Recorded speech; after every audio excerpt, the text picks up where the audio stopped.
exciting, fun, and impactful days on the NFL calendar continues. We've seen teams already change their outlook drastically today as news will keep flying around. You see some of the huge names that are finding new homes. Some are staying put, and so far over $1 billion have been spent. We're only a few hours into this thing. Huge money was spent during the first week of free agency last year, $2.6 billion. That's billion with a B. Hey! In total guarantees. The hay came from Ryan Clark. We got RC here. We got Lewis Riddick, Jeremy Fowler. Adam Schefter is here with us, of course, and we begin with you. Adam, it's been a busy day so far. You've been breaking stories all over the place right there in the Thunderdome. Let's begin with the latest. Mike Evans and the 49ers. Go ahead, Adam. Well, Laura, he's gotten a 3-year deal worth up to $60.4 million done with the San Francisco 49ers. He's leaving Tampa Bay, the place he has spent his entire career. Now, the deal is longer than it'll actually be, and the numbers sound bigger than they'll actually be, but the point here is that the 49ers pick up a big-time wide receiver, and the Bucs lose a part of their franchise history, somebody who will be in their Ring of Honor, but is now leaving an emotional day in Tampa. Speaking of emotions, how about Tyler Linderbaum becoming the highest-paid interior offensive lineman in NFL history, a 3-year, $81 million deal that averages $27 million a year and resets the center market. The Raiders get a quarterback for their offensive line, the player that Clint Kubiak, their new head coach, wanted in the worst way, and now the Ravens lose a valuable piece of their offensive line. Malik Willis goes to the Miami Dolphins on a 3-year, $67.5 million deal that includes $45 million guaranteed. This was always going to be the most likely landing spot for Willis, who reunites with Packers defensive coordinator Jeff Hafley, the Dolphins head coach, and their GM, John Eric Sullivan, who also was in Green Bay. Former Dolphin and now former Tua Tagovailoa was released earlier this morning. He now is a free agent. He is talking with the Atlanta Falcons. We'll see if they can get a deal done. That figures to be a logical landing spot to team him with Michael Penix to give the Atlanta Falcons 2 lefty quarterbacks moving forward. We'll see how that works out. Jalen Phillips, the defensive end, goes to the Carolina Panthers on a huge 4-year, $120 million deal that includes $80 million in guaranteed money. The Carolina Panthers prioritized Jalen Phillips, and they outbid the Eagles, the Commanders, and other teams that were all interested in Jalen Phillips. And Travis Kelce is going to be returning to Kansas City. They're working out the contract right now. This has been the speculation all along that he would go back there. At this point in time, it is now, in fact, underway, those talks to get that contract done, to have Travis Kelce return for a 14th season. And if he goes, and when he goes, he'll be playing with the Super Bowl MVP, Kenneth Walker, who left Seattle today to go to Kansas City on a 3-year deal worth up to $45 million. You see some of the math there, and Kenneth Walker is somebody that will upgrade the Chiefs' backfield. A lot of people had wondered if the Chiefs could draft Jeremiah Love. I think there's a lot of people that don't think he'll be there at number 9, where Kansas City's currently scheduled to pick, and we'll see how that works out. Adam, congratulations already on an incredible day of breaking news. You see our free agent board, and the names there where on the left side you see the NFL Shield, they have yet to find spots. Some big names still out there. Kyler Murray sticks out. Romeo Doubs. There's so many on that list. We'll continue to keep you updated as soon as there's any news that happens. But let's spend a little time here on Mike Evans. A lot of people wondered, would he be able to stay with the Tampa Bay Buccaneers? But this deal, too enticing and exciting for a veteran like this. I get it. He's had some injury issues, but he has been so good for that Buccaneers franchise for so long. How does he fit in with the 49ers? Well, he's going to be asked to carry a big load and really play a big role right out of the gate. I mean, think about it now. You got some guys coming off of injury like George Kittle. Ricky Pearsall has to continue, to work his way into being an every down player and a guy that you can count on to play. Juwan Jennings is a free agent. So now, really, what does that leave you with? That leaves you with really Christian McCaffrey, as who was the #1 receiver last year. I mean, Juwan Jennings caught 9 touchdowns a year ago, 6 the year before that. So there's a lot that they're going to be asking of Mike Evans. Mike thought, hey, man, maybe I can just go in there and be like a 1A or a 2, catch a couple red zone touchdowns. Nah, man, you're going to be getting a lot of action, and probably he wouldn't want it any other way. And you can tell why now, obviously, they put a big push on to get him to move from Tampa all the way out to California. Yeah, I think the big thing for me is the way that Kyle Shanahan understands how to utilize players to their strengths. And with Mike Evans, you have a big body. Also, looking at his game film from from last year. He was still great on 50-50 balls. He was a strong receiver in the red zone. And they also need some veteran leadership in that wide receiver room. You think about what happened with Brandon Ayuk after he signed his contract. Some of the antics of Juwan Jennings, even though he's an extremely good player who's looking for money based off of that season that he had last year. And Ricky Pearsall being in and out of the lineup. Mike Evans may have been thought to be a luxury acquisition for the free agents in San Francisco, but he's more than that. Yeah, I can tell you that Mike Evans saw what Devontae Adams did last year because they're kind of in the same class of, older receiver that can still produce at a high level. He saw that and said, I want some of that.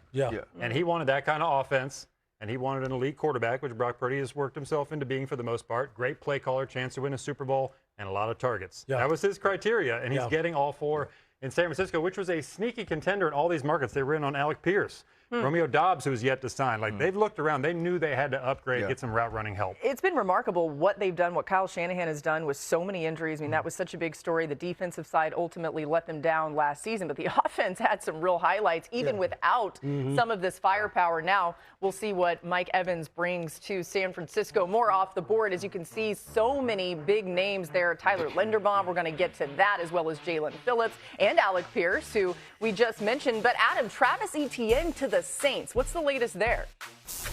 He reached a deal worth up to $52 million with the New Orleans Saints. There have been so many deals here. The Saints have been very busy today, Laura. Travis Etienne will be the headliner for the New Orleans Saints.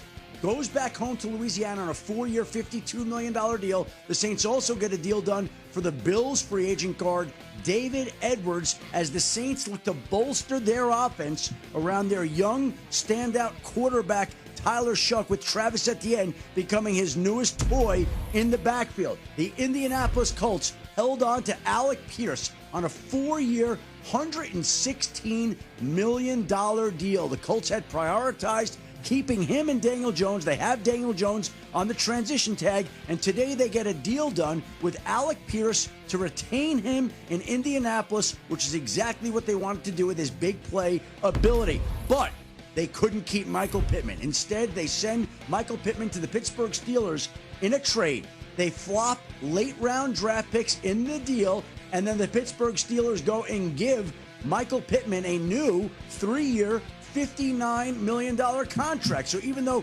Pittman gets traded, he gets a new deal in Pittsburgh with the Pittsburgh Steelers. The Colts gain Pierce. And here are some other names today that were on the move. Minka Fitzpatrick traded from Miami to the Jets. Demario Davis, free agent linebacker, goes from New Orleans back to the Jets. Kobe Bryant leaves Seattle to go to Chicago. Kenneth Gainwell to Tampa from Pittsburgh. Kate Otten stays in Tampa. And Isaiah Likely. No, he went to the New York Giants. It's on the Patriots. That is incorrect. We need to change Isaiah Likely to the Giants. Good call. And Tyler Algier goes to the Cardinals. Get him, Shefty. There have been a lot of moves today. It's understandable. Hey, I'm editing here from the Thunderdome in Indianapolis. That's all I do. I see it, man. That was a test for you. We were trying to make sure that you knew where all your breaking news was actually going. That's wrong. Great stuff. I'm glad he called that out. Isaiah Likely, the familiarity, obviously, with Harbaugh. That's why he goes to the Giants. And we're with you until 5 p.m. Just a reminder, the coverage continues after that with SportsCenter. Let's talk about Malik Willis. The Packers free agent ends up signing or at least reaching an agreement. I shouldn't say signed. That's not until Wednesday, 4 p.m. It can become official. But he is going to be a Miami Dolphin. And there's so much familiarity there with Jeff Hafley, the new coach there in Miami. Hafley, of course, the DC. So this is a little nitty gritty, but you got to think about it, RC, that he was going against QB2 and Malik Willis all the time. He knows this guy really well. Some people are like, small sample size. Can he really do it? Jeff Hafley obviously believes in it. Well, it's not only that you were going against him in practice, you also understood how you had to play defense when he was the starting quarterback. We have seen him take the place of Jordan Love through some of those injuries. And in his first year in Green Bay, it was all about the run game, right? How can we get the zone read, quarterback run? We watched him progress as a passer this season. And I believe after we saw what he had the ability to do against the Baltimore Ravens, that's when you can envision him as a franchise quarterback. Jeff Hafley, you now have familiarity with him, and you understand who Malik Willis is, which I think is all important for his success. Yeah, this game right here that you're watching right here, this is the one. If you want to like Malik Willis, you'll watch that game and you go, I can see exactly why Jeff was probably up in the box during that game when he was calling defensive signals going, man, look at our quarterback out here. So when he gets down there and they start going through personnel meetings, of course that's going to be, a point of emphasis for him. Obviously, the only thing with Malik is the fact that, in 22 games he only has 6 starts. So you're going to have to kind of give him a little bit of runway in order to really find his footing. But there's no question that his dual threat capability is legit. Yeah. It's real.